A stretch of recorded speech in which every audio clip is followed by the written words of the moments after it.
creo que es importante reflexionar sobre algunos de los temas que se enfrenta la humanidad relacionados con la alimentación y la nutrición. Efectivamente, hablar de celebraciones quizá un poco algo fuera de lugar, pero el objetivo de cada año dedicar un día al Día Mundial de la Alimentación, como otros temas, yo creo que sirve para que de alguna forma la sociedad siga tomando conciencia del problema al que nos enfrentamos. Un problema que, como veremos, no es un problema solamente tecnológico, es un problema tecnológico, es un problema institucional, es un problema social y es un problema político. Creo que Jaime Aldamo ha expresado muy bien un cuadro y ha dibujado un cuadro que podría parecer catastrofista, pero no es así. Es la pura realidad, al menos con los datos que manejamos, básicamente los datos de los informes anuales de FAO. El tema del hambre en el mundo en el periodo 2005-2015 mejoró sustancialmente, tanto a nivel del número total de personas subnutridas como a nivel de la prevalencia, el porcentaje de personas subnutridas sobre el total de población mundial. Y por tanto, bueno, pues había una cierta optimismo de que la tendencia era así y iba a seguir siendo así. El año 2015, justamente es cuando se aprueban los Objetivos de Desarrollo Sostenible, que van del periodo 15 al 30, y hete aquí, parece que sea, en fin, mala jugada del destino. A partir del año 15, las cifras de malnutrición en el mundo empiezan a empeorar. Y desde entonces no han hecho más que empeorar. Llegamos al 19 con unas cifras mucho peores que el 2015 y si a eso le añadimos la pandemia, pues ya no te quiero ni contar. Se estima, no hay datos todavía fiables, pero se estima que el número de personas que pasan hambre como consecuencia de la pandemia han aumentado entre 83 millones y 125 millones. La horquilla es un poco amplia porque estimar esto no es fácil, pero no cabe duda de que la situación ha empeorado. La primera pregunta sería, bueno, ¿qué está pasando? ¿Qué está pasando? ¿Por qué está empeorando? ¿Cuál es el problema? Todos los informes y todos los análisis que se han hecho apuntan a 4 factores. El primer factor, cambio climático. Esto ya nos indica una cuestión a reflexionar. Hay una interrelación clara entre cambio climático y alimentación y hambre. El cambio climático no solamente se refleja en tema de aumento de temperaturas o de descenso de pluviometría, sino en un aumento muy fuerte de los factores y eventos climáticos extremos, provocando, a través de huracanes, inundaciones, sequías tremendas y demás, problemas en las cosechas en el mundo y, por tanto, en la oferta de alimentos. Por tanto, el cambio climático está siendo un elemento clave en ese empeoramiento de los indicadores de subnutrición en el mundo. El segundo elemento es conflictos, violencia, guerras. Este es otro tema muy importante. En cuestión de años, el número de desplazados en el mundo ha aumentado vertiginosamente, hay 150 millones más, en conflictos tremendos en Somalia, en Sudán del Sur, en Yemen, en Afganistán, en Siria, solo en Siria son 4 millones de desplazados. Y el problema del hambre en esos desplazados, en estas poblaciones desplazadas por los conflictos bélicos, las guerras y las inestabilidades políticas, los llamados estados fallidos, supone un aumento también del hambre en el mundo. El tercer efecto es el tema del crecimiento económico. Tenemos un menor crecimiento económico y mucho menos estable. Estamos en estos años de un crecimiento menor, crecemos pero a una tasa menor que a principios del siglo XXI, y además es un crecimiento inestable, es un crecimiento que de pronto los precios de las materias primas se disparan, el precio del petróleo no ahora, me refiero por ejemplo a la crisis del 2008, etcétera, ¿no?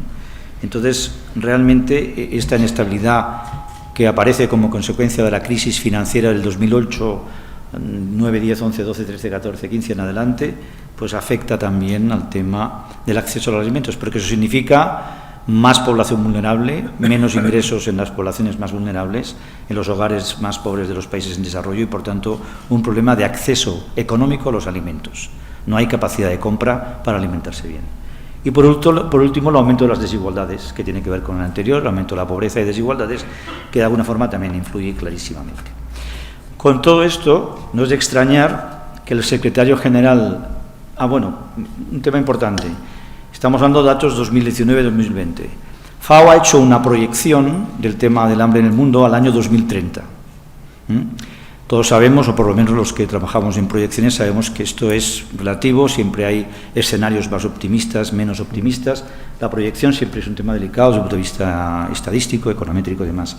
Pero todos los estudios realizados indican que si no pasa algo, si no cambia algo seriamente, la proyección nos lleva a unos escenarios de personas que pasan hambre en el mundo de 811 millones, como ha dicho el profesor Lamo Espinosa, a en torno a unos 900 millones en el 2030. Es decir, que lejos de que la cosa pueda mejorar, si se siguen las tendencias, si se extrapolan las tendencias y no hay un cambio fuerte, no solamente no mejoraremos las cifras, sino que las empeoraremos. O sea, no conseguiremos el objetivo 2 de los objetivos del desarrollo sostenible.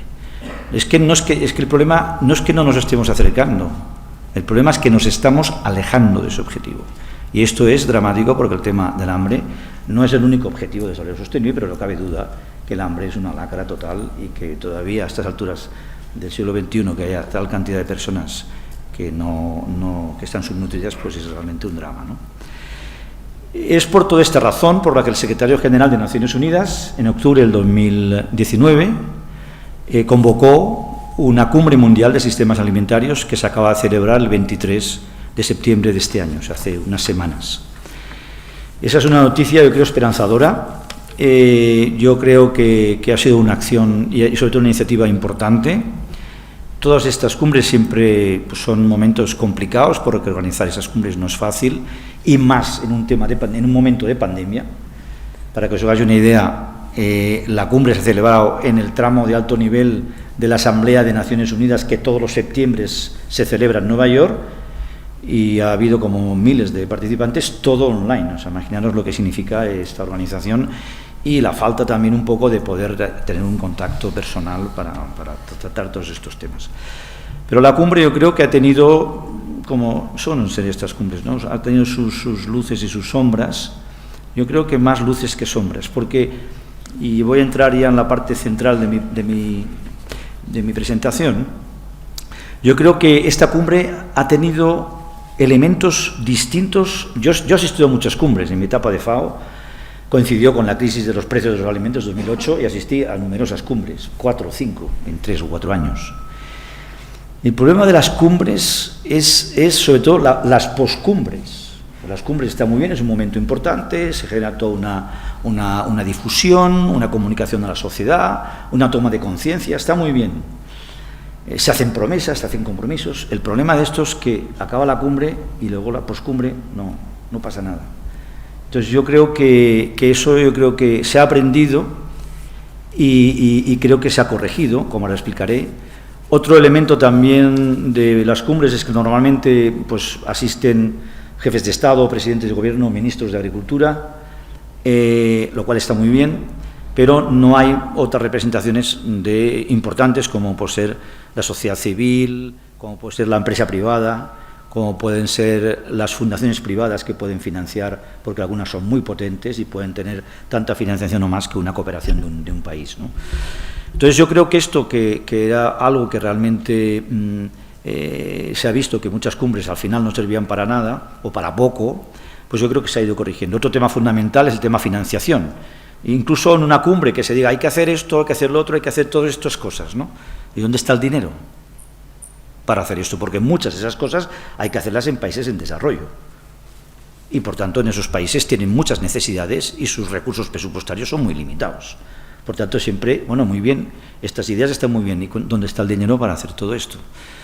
Entonces yo creo que la cumbre de este año de sistemas alimentarios pues ha supuesto bastantes novedades que ahora voy a contar. Son 4 o 5 y que yo voy a dar como mensajes positivos. Luego al final terminaré con alguna sombra y dificultad. En primer lugar, lo que ha significado la cumbre es un cambio de enfoque. Esto es muy importante. Aquí se ha mencionado seguridad alimentaria. Cuando yo estaba en FAO era seguridad alimentaria, luego se le agregó nutrición, seguridad alimentaria y nutrición, porque no solamente, como ha dicho Jaime, no solamente es la gente que pasa hambre, sino la obesidad como problema, seguridad alimentaria y nutrición, pero el enfoque de la cumbre ha sido un enfoque nuevo, un enfoque muy novedoso, que es el enfoque de sistemas alimentarios. Por eso se ha llamado Cumbre de Sistemas Alimentarios. ¿Qué es un sistema alimentario? Bueno, un sistema alimentario es una concepción, un concepto, un marco conceptual que implica que la alimentación, el sistema alimentación o el sistema alimentario, tiene diversas componentes y que todas estas componentes están absolutamente interrelacionadas entre ellas. De tal manera que alimentación está relacionado con pobreza, está relacionado con medio ambiente, está relacionado con cambio climático, está relacionado con salud, está relacionado con ecosistemas, tanto marítimos como terrestres. Por tanto, el sistema, y con el consumo también, a través del tema de la nutrición, el consumo saludable, etc. En ese sentido, y esto es muy importante, la cumbre, lo que ha llegado un poco a la conclusión es que analizando el sistema alimentario como tal, como un sistema con partes interrelacionadas, la mejora de los sistemas alimentarios podría ayudar no solamente al objetivo 2 del desarrollo sostenible, sino a otros muchos. Por ejemplo, el de consumo y producción responsable y sostenible, al de pobreza, al de mejora de la gestión del agua, a la mejora de los ecosistemas terrestres, a la mejora de los ecosistemas marítimos, a la mejora de los recursos naturales y de su gestión, a mitigar el cambio climático. Por tanto, la mejora de los sistemas alimentarios y su transformación puede ser positiva no solamente para el objetivo 2, sino para otros muchos objetivos. Este es un primer mensaje de la cumbre. El segundo es una cumbre participativa, una cumbre inclusiva. Y es verdad que aunque ha habido algunas críticas, porque no siempre se llega a todas partes, es verdad que en todo el proceso de preparación, que ha durado más de un año, pues realmente ha habido una participación de representación de empresas, sociedad civil, organizaciones, ONGs, Naciones Unidas, por supuesto, muchas constituencies que realmente han participado en esta preparación. Por tanto, es y gobiernos, como es lógico, son lo más importante, ¿no? Por tanto, frente a las cumbres tradicionales donde están representados los gobiernos, en esta cumbre estaban los gobiernos, por supuesto, pero estaban muchos más actores involucrados y partes interesadas en el tema de los sistemas alimentarios. La siguiente cuestión, aparte del tema participativo, es el tema de la acción. Yo creo que esto a mí me parece sumamente importante. Es decir, la cumbre, el mensaje permanente es: lo que tenemos que sacar de aquí es una serie de instrumentos, una serie de medidas, una serie de mecanismos para llevar las conclusiones de la cumbre a la acción nacional. Eso es una cosa muy importante y yo creo que en eso se ha avanzado, porque toda la preparación de la cumbre lo que se ha hecho es promover unos planes nacionales cuya responsabilidad es de los gobiernos, pero donde están apoyados por todos los actores y por todo el sistema internacional de Naciones Unidas. Por tanto, otro de los mensajes claros es no quedarnos en la teoría de las medidas que habría que hacer, sino cómo trasladar esas medidas a acciones en cada país, a planes nacionales en cada país, por supuesto, teniendo en cuenta el contexto nacional. Estos planes nacionales, ya voy terminando, tienen 5 áreas prioritarias de acción. O sea, toda la preparación, después de muchos diálogos, se han celebrado más de 200 diálogos con todos los actores en muchos países, y yo creo que ha sido un periodo de mucha reflexión, mucha conversación, mucho diálogo, y de esos diálogos han surgido una serie de elementos que se han agrupado en 5 grandes áreas prioritarias. Estas 5 áreas prioritarias son fundamentalmente las siguientes. La primera es acceso a alimentos nutritivos y seguros para todos. La segunda es un consumo responsable de alimentos. La tercera, una producción sostenible de alimentos. Me paro aquí. Estamos en una escuela de agricultura y, por tanto, el papel que nos corresponde jugar aquí es importantísimo. Producción sostenible de alimentos. ¿Hay que producir más alimentos? Sí. ¿Ha aumentado la productividad agraria? Sí. pero hay que hacerlo de forma sostenible. Ese es un reto en el que yo creo que una escuela de agronomía, una escuela de agricultura como esta, tiene un papel, esta y otras muchas, un papel importante que jugar. Y este es un reto al que se enfrenta la humanidad y fundamental para transformar los sistemas alimentarios. La cuarta área de acción es mejorar el nivel de rentas y los medios de vida y la igualdad. Si he dicho que uno de los problemas importantes es el acceso económico, en la medida que siga habiendo muchísima pobreza y hogares vulnerables que no pueden comprar alimentos, seguirá habiendo hambre aunque haya alimentos, aunque haya disponibilidad. Por tanto, mejorar las rentas, los medios de vida y la igualdad. Y luego la resiliencia de los sistemas alimentarios ante emergencias y catástrofes. Estamos viviendo un mundo cada vez con más catástrofes, con más emergencias de todo tipo, desde bélicas hasta desastres naturales, a problemas pues como el COVID, que es una emergencia sanitaria que ha afectado a la seguridad alimentaria. Por tanto, esas serían las 5 áreas prioritarias de acción.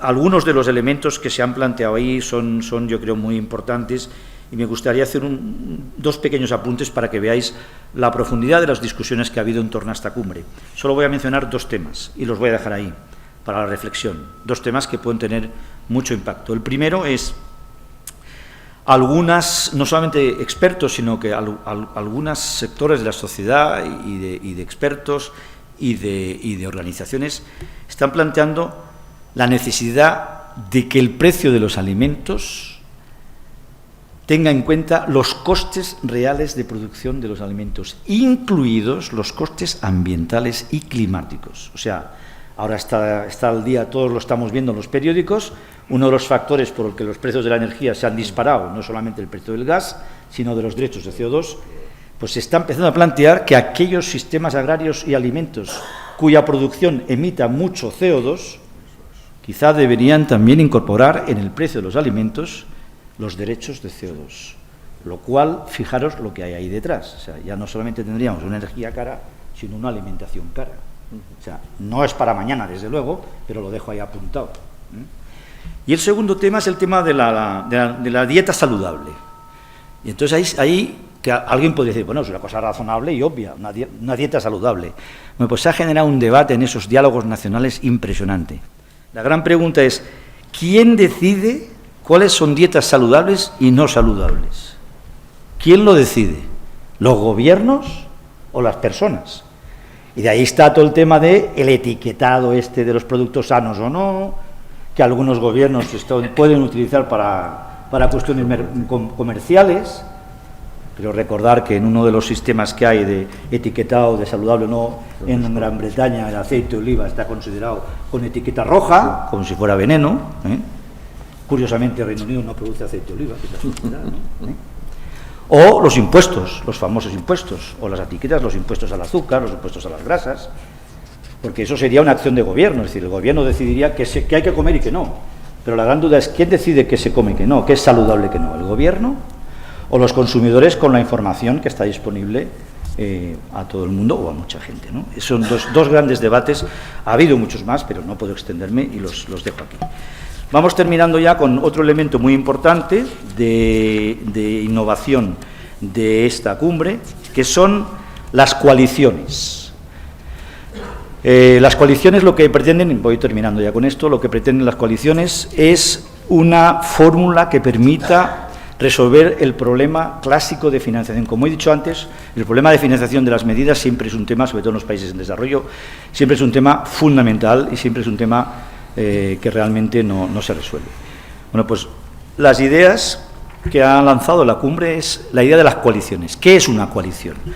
Una coalición, como su nombre indica, es una serie de actores, gobiernos, ONGs, fundaciones privadas, empresas, etcétera, que se unen para ayudar a aplicar en determinados países acciones concretas dentro del plan nacional. O sea, no un plan completo, sino dentro de un plan hay una medida o algún tipo de medida y hay una coalición internacional, no solo para este país, sino para muchos países, para apoyar el desarrollo y la puesta en práctica de esas medidas con financiación. Entonces, es una idea muy interesante porque hasta ahora se planteaba la financiación vía fondos verticales, sea Banco Mundial o sea el FIDA. Eso no funciona muy bien porque los países poner ahí dinero para no se sabe muy bien qué va a pasar no les gusta tanto. Pero ahora, si son ya poner dinero para acciones muy concretas dentro de los planes nacionales en determinados países, pues realmente puede ser más atractivo. Y de hecho, ya a fecha de hoy existen 4 coaliciones, lo cual creo que es un resultado interesante de la cumbre.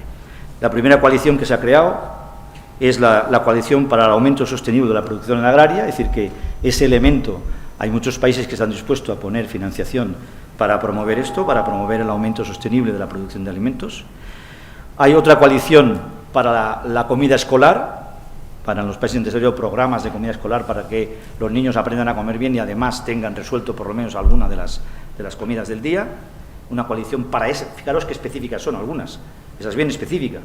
Y eso es que les gusta mucho a los países, ¿no? Dinero para esto, ¿no? Para mejorar la comida escolar en estos 24 países o estos 62. La tercera es una coalición para protección social. Uno de los problemas que ha habido es que ante la caída de rentas de las clases más vulnerables tienen problemas para acceso económico, como he explicado, pues eso es una coalición para protección social, es decir, ayudas o bien alimentarias o ayudas económicas para poder acceder a los alimentos, una coalición para promover los programas de protección social. Y por último, la cuarta coalición, que le gustará seguramente al ministro, porque el Ministerio tiene mucho empeño en este tema, es una coalición para reducir las pérdidas y desperdicios de los alimentos. No sé si España se apuntará a esta coalición o no, seguro que algo nos podrá decir.